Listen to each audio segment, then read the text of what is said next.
India's capital has been described as a gas chamber. Officials in New Delhi say air pollution has become so toxic that more than 20 million residents are living in, quote, unbearable, eye-burning smog.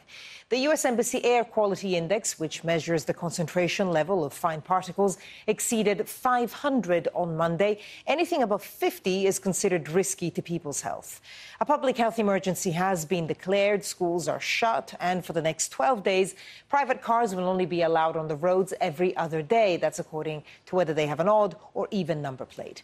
Also being blamed are farmers from neighbouring states who burn stubble at this time of year to clear their fields for the winter crop. Anchal Vohra reports now from New Delhi.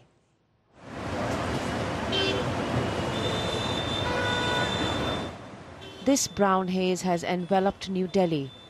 Anything above 400 on the city's air quality index is considered very severe. It rose about 1,000, hazardous for millions of people.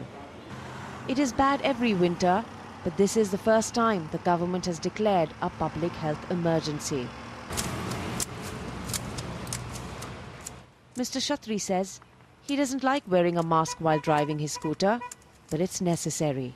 The reason I'm wearing a mask is increased pollution. I don't have any illness, but I cough all night. In the last 4 or 5 days, my nose is watering and my eyes are burning. Children and the elderly are especially at risk. Rasya says she suffers a heart condition, and the pollution has forced her to go to hospital. I have a cold and cough, and my chest has been hurting since pollution increased. Everything hurts now. Doctors say because of the toxic smog, they have treated 5 times the usual number of patients over the past few days. Some people living in India's national capital say it's become a gas chamber. The state government is alternating the days cars can be driven on the roads between those whose registrations end in odd number registrations and those with even. But farmers are also being blamed. Behind me is the iconic Rashtrapati Bhavan, or President's House. It's a tall, massive building. But today, one can barely see it. The government has taken this step to halve the number of personal vehicles on the street. That should reduce air pollution a little.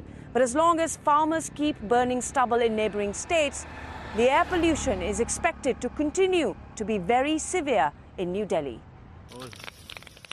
These farmers in the adjoining states of Punjab and Haryana have harvested their rice and now need to clear their land for their winter wheat crop. Burning is the quickest way.